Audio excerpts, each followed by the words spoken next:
Chinnar eco ടൂറിസത്തിൻ്റെ ഭാഗമായി വനത്തിലൂടെയുള്ള ട്രെക്കിങ്ങും രാത്രി താമസവുമൊക്കെയാണ് ഇവിടുത്തെ പ്രധാന ആക്ടിവിറ്റീസ്. ട്രെക്കിംഗ് എന്നതിനേക്കാൾ ഉപരി നേച്ചർ വാക്ക് എന്ന് പറയുന്നതാകും ഉചിതം. മൂന്നാർ ഉടുമ്പൽപേട്ട റൂട്ടിൽ തമിഴ്നാട് ബോർഡറിനോട് ചേർന്നാണ് ചിന്നാർ എക്കോ ടൂറിസം ഓഫീസ് ഉള്ളത്. 1 അവർ ട്രെക്കിംഗ് പ്രോഗ്രാം തൊട്ട് 6 അവർ ട്രെക്കിംഗ് പ്രോഗ്രാം വരെ അവൈലബിളാണ് ഇവിടെ. 100 രൂപ മുതൽ 600 രൂപ വരെയാണ് ഫീ ആയിട്ട് വരിക. ഡോർമെറ്ററി സൗകര്യവും അവൈലബിളാണ് ഇവിടെ. ഏകദേശം 175 രൂപയാണ് ഒരാൾക്ക്. ഡോർമെറ്ററിക്ക് ഫോൺ ബുക്കിംഗ് മതിയാകും. കോൺടാക്റ്റ് ഡീറ്റെയിൽസ് ഡിസ്ക്രിപ്ഷനിൽ കൊടുത്തേക്കാം. കാട്ടിനുള്ളിലുള്ള ലോഗ് ഹൗസുകളിൽ താമസിക്കാൻ ചിന്നാർ.in എന്ന സൈറ്റ് വഴി മുൻകൂട്ടി ബുക്ക് ചെയ്യണം. രാവിലെ 8 മണിക്കാണ് ട്രെക്കിംഗ് തുടങ്ങാറ്. നമ്മുടെ കൂടെ ഗൈഡും ഉണ്ടാകും. കുറ്റിമുൾക്കാടുകളുടെ നടുവിലൂടെയുള്ള ട്രെക്കിംഗ് ആണ് ഇന്ന് നമ്മൾ കാണാൻ പോകുന്നത്. എല്ലാവർക്കും ട്രെക്കിങ്ങിലേക്ക് സ്വാഗതം. 2 വിഭാഗത്തിൽപ്പെട്ട 11ഓളം ആദിവാസി കോളനികളുള്ള ഒരു കാടാണ് ചിന്നാർ കാടുകൾ. ഈ കാട്ടിലൂടെ ഒഴുകുന്ന 2 പുഴകളാണ് ചിന്നാറും പാമ്പാറും. പേരുപോലെ 18 കിലോമീറ്റർ മാത്രം ഒഴുകി കൂട്ടാറിൽ വെച്ച് പാമ്പാർ നദിയിൽ ലയിക്കുന്ന ചെറിയ നദിയാണ് ചിന്നാർ. യാത്രയുടെ തുടക്കത്തിൽ തന്നെ കാടിനുള്ളിലെ വാച്ച് ടവറിൽ കയറി വിദൂരതയിൽ കണ്ണോടിച്ച് കണ്ട ശേഷമായിരുന്നു ഉൾക്കാടിലേക്കുള്ള യാത്ര. വേനൽക്കാലത്ത് ശരിക്കും ഒരു മരുഭൂമി പോലെ കാണപ്പെടുന്ന ഒരു കാടാണ് ചിന്നാർ ഭാഗത്തുള്ളത്. ഈ കാടിനുള്ളിൽ മാത്രം കാണപ്പെടുന്ന ചില ജീവികളുമുണ്ട്. അതിലൊന്നാണ് നക്ഷത്ര ആമ, മറ്റൊന്നാണ് ചാമ്പൻ മലയണ്ണാൻ. ഈ ട്രെക്കിങ്ങിൽ 2 തരത്തിലുള്ള എക്സ്പീരിയൻസ് ആണ് ലഭിക്കുന്നത്. ഒന്ന്, കുറ്റിമുൾക്കാടുകളുടെ നടുവിലൂടെയുള്ള ചൂടുള്ള കാലാവസ്ഥയിലൂടെ ഉള്ള നടത്തവും. രണ്ടാമത്തേത് ചിന്നാറിൻ്റെ തീരത്തുകൂടെ ശാന്തവും തണുപ്പുള്ളതുമായ കാലാവസ്ഥയിലൂടെയുള്ള നടത്തവുമാണ്. ചാമ്പാൻ മലയണ്ണാൻ, കൊമ്പൻ മൂങ്ങ, ആന, നക്ഷത്ര ആമ, മാനുകൾ എന്നിവ നമ്മൾ പോകുന്ന വഴിയിൽ ഭാഗ്യമുണ്ടേൽ മാത്രം കാണാൻ സാധിക്കും. കള്ളിമുൾ ചെടികളുടെ വിവിധ ഇനങ്ങളും അതിൻ്റെ വ്യത്യസ്തങ്ങളായ പൂക്കളും കാട്ടുതുളസിയും ആദ്യമായി കാണുന്ന പേരറിയാത്ത നിരവധി സസ്യജാലങ്ങളെയും ഒക്കെ കണ്ടാസ്വദിച്ച ശേഷം ഇങ്ങനെ നടക്കുമ്പോഴാണ് പുഴയുടെ ഇരമ്പൽ കേൾക്കുന്നത്. ഇനി പുഴയുടെ കാഴ്ചകൾ കാണാനുള്ള നടത്തമാണ്. ഇരമ്പൽ കേട്ടപ്പോൾ മനസ്സിലേക്ക് ഓടിയെത്തിയത് തൂവാനം വെള്ളച്ചാട്ടമാണ്. നമ്മുടെ പാക്കേജിൽ തൂവാനം ട്രെക്കിങ് ഇല്ല. ചിന്നാറിൽ നിന്ന് 10 കിലോമീറ്റർ മാറി ആലമ്പട്ടിയിലുള്ള ഇക്കോ ടൂറിസം സെൻറ്ററിൽ നിന്നുമാണ് തൂവാനം വെള്ളച്ചാട്ടം കാണാനുള്ള ട്രെക്കിംഗ് പാക്കേജ് ലഭിക്കുക. വെള്ളത്തിൻ്റെ ഇരമ്പൽ കേട്ട പോയിന്റിലേക്ക് എത്തിയിരിക്കുകയാണ്.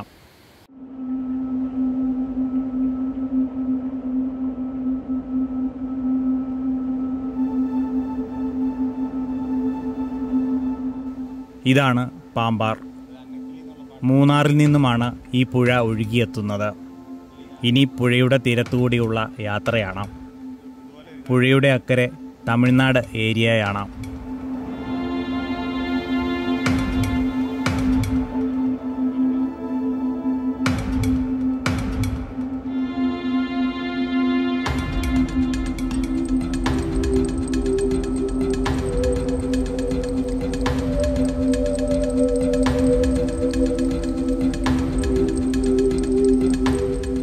ഇതാണ് ചിന്നാർ ലോ ഹൗസ് അല്ലെങ്കിൽ കൂട്ടാർ ലോ ഹൗസ്.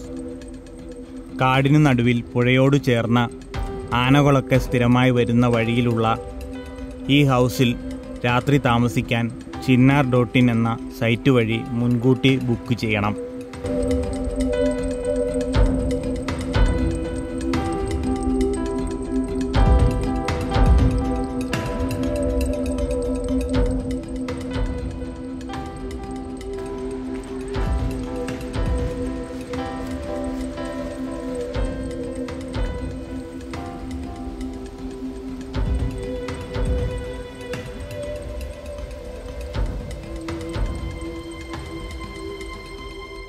യാത്ര തുടർന്ന് ഞങ്ങൾ എത്തിച്ചേർന്നിരിക്കുന്നത് ചിന്നാറും പാമ്പാറും കൂടിച്ചേരുന്ന കൂട്ടാർ എന്ന സ്ഥലത്താണ്.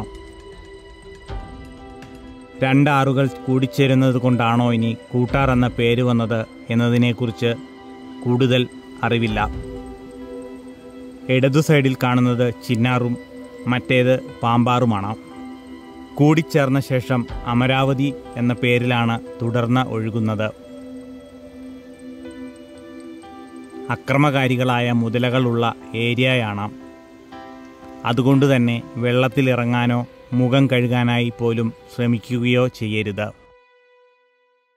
ഇവിടെ നിന്നും ചിന്നാറിൻ്റെ സൈഡിലൂടെയാണ് ബാക്കി യാത്ര.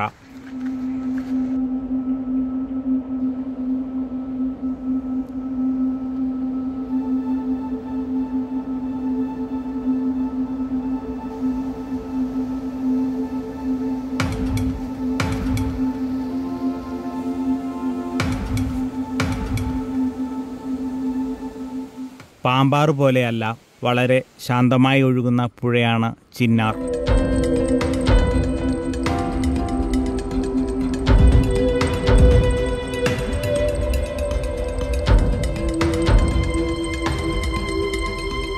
ഇനിയുള്ള യാത്രയാണ് എനിക്ക് ഏറ്റവും ഇഷ്ടപ്പെട്ടത്. വലിയ വലിയ മരങ്ങളും അതിൻ്റെ വേരുകളും തണുത്ത കാറ്റും വെള്ളത്തിൻ്റെ ഇരമ്പലും പക്ഷികളുടെ ശബ്ദവും കേട്ടുകൊണ്ട് കേരളത്തിൻ്റെ അതിർത്തിയിലൂടെയാണ് ഞാനിപ്പോൾ നടക്കുന്നത്. ഈ പുഴയുടെ മറുകരയിൽ തമിഴ്നാടാണ്.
മൂന്ന് മണിക്കൂറത്തെ നടത്തം സമയം പോയത് ഒട്ടും അറിഞ്ഞതേയില്ല.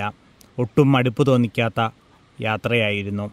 ശരിക്കും ഞാൻ ഇത് ആസ്വദിച്ചു.